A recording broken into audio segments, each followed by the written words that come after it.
Hi, this is Linda, and welcome to my channel. Today, I'm going to talk to you about moving and adjusting, and this can apply at any age, and boy, do I know a lot about that. My husband and I have moved 15 or 16 times in the last, I'd say 25, 26 years. Maybe it's 28. And each time we've moved, we have not known one soul. I lie. The first time we moved, I knew one person. My husband knew no one. And it's not easy, especially if you are not an outgoing person. But you can do it by finding things that appeal to you and just you.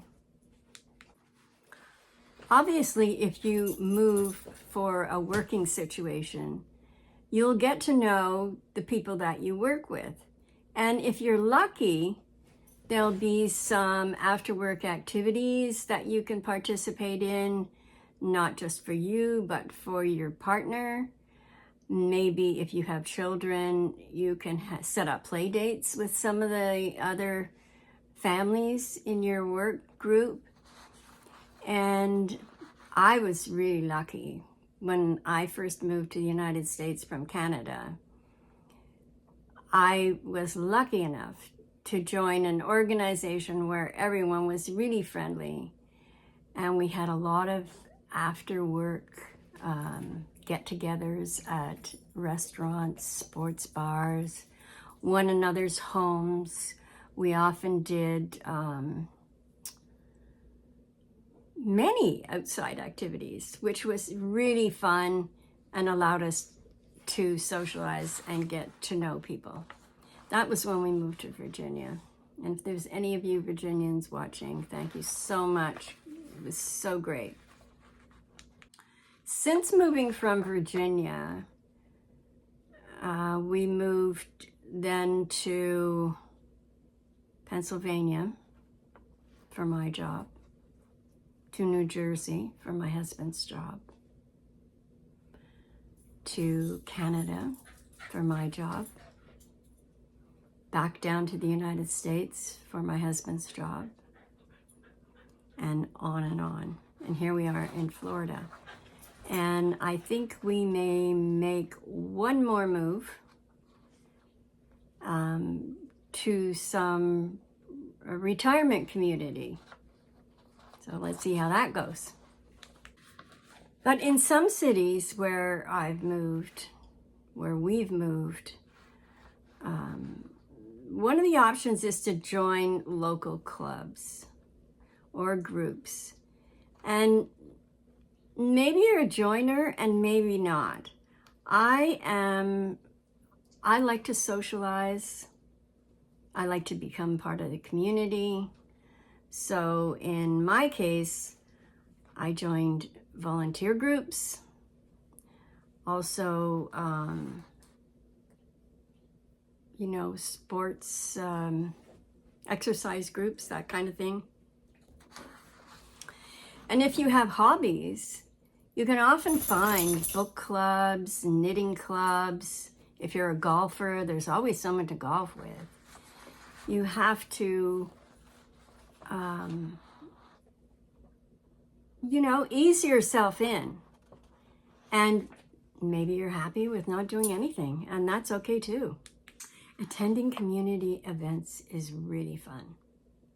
Local, like food festivals, music, or cultural events. Often smaller cities will have weekly entertainment in the summer. But when we lived in California and Cloverdale, and also in Virginia for that matter, there was a central part of the city where entertainment was brought in.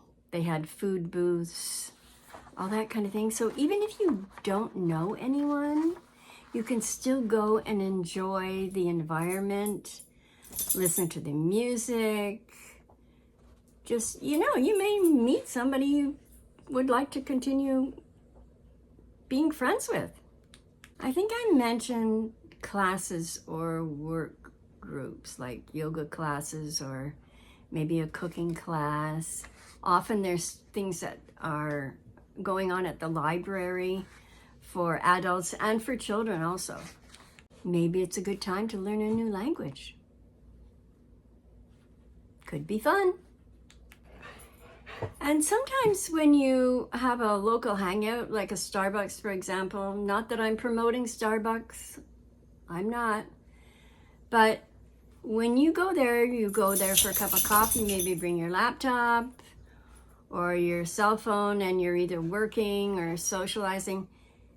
You meet other people that are doing the same thing as you. And when you see them often enough, it becomes a little group. My husband used to do that. He's an early morning guy.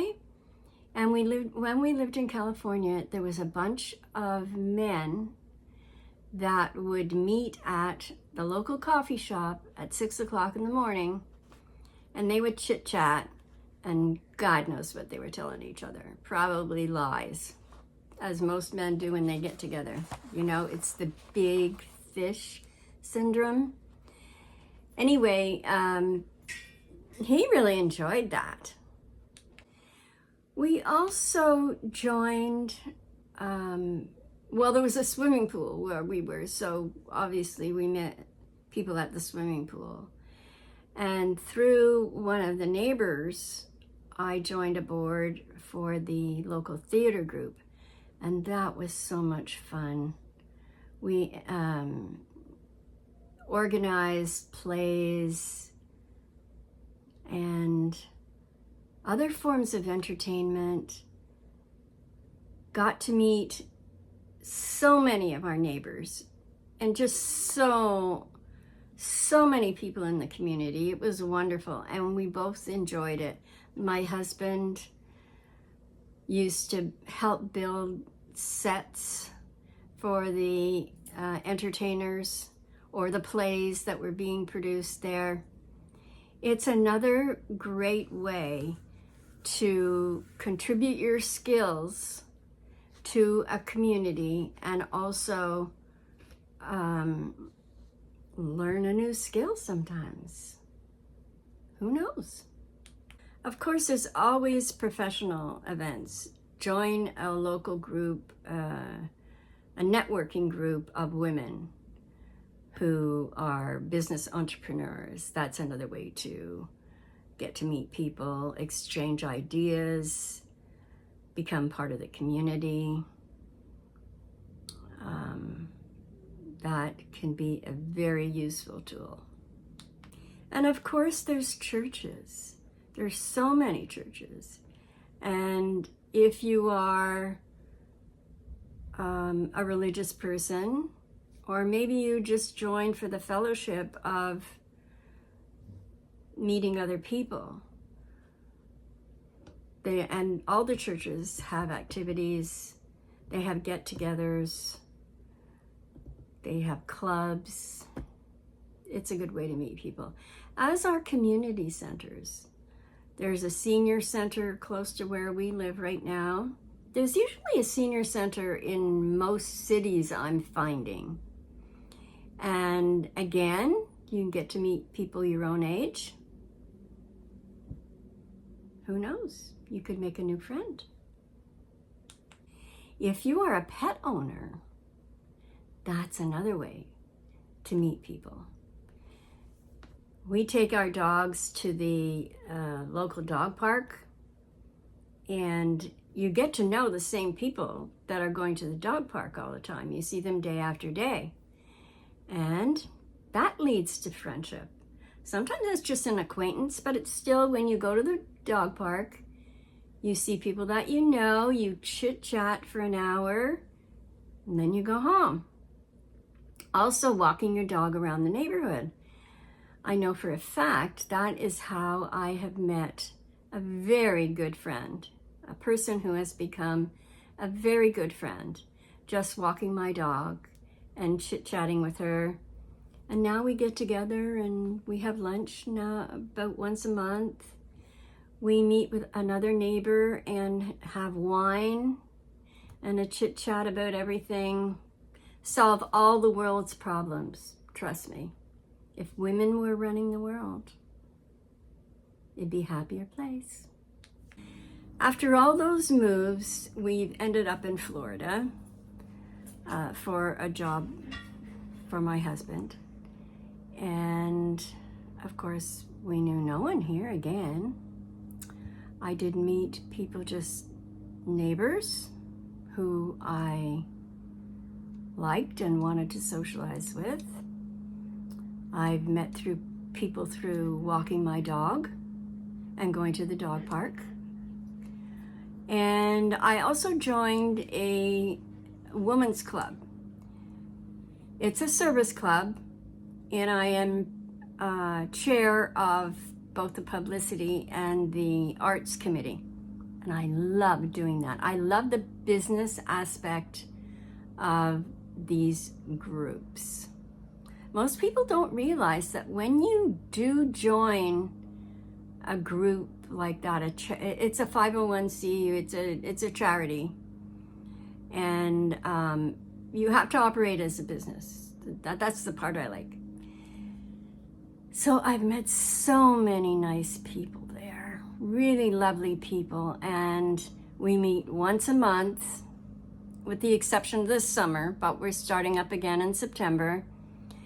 It's a lunch meeting.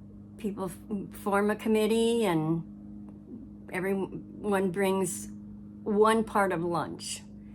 Then there's a formal meeting, and we also have other activities during the month that are really so fun. Social activities, game night.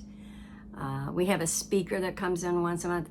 So all I'm saying about that is, if that's your thing, and I know it's not for everyone, but you can belong to or participate in and give back to the community where you are. It's very rewarding, in my opinion, that you've lived your life up to the point of retirement and hopefully many more years. But now is an opportunity to give back to those that are struggling in some way, shape, or form. I'm very happy with that. I hope that my experience moving around from place to place has given you some pointers of maybe how you can adapt to a new situation. Children, it's often tough for children depending on the age in which they move. If they're young enough, it's not too bad. But as they get older and into their teen years, it's very, very hard for children to move out of their own social group and into a new one. So you need a lot of help in that respect. But I hope that this has given you some ideas and that you can adjust to your new surroundings also. Thank you for listening. Please subscribe to my channel.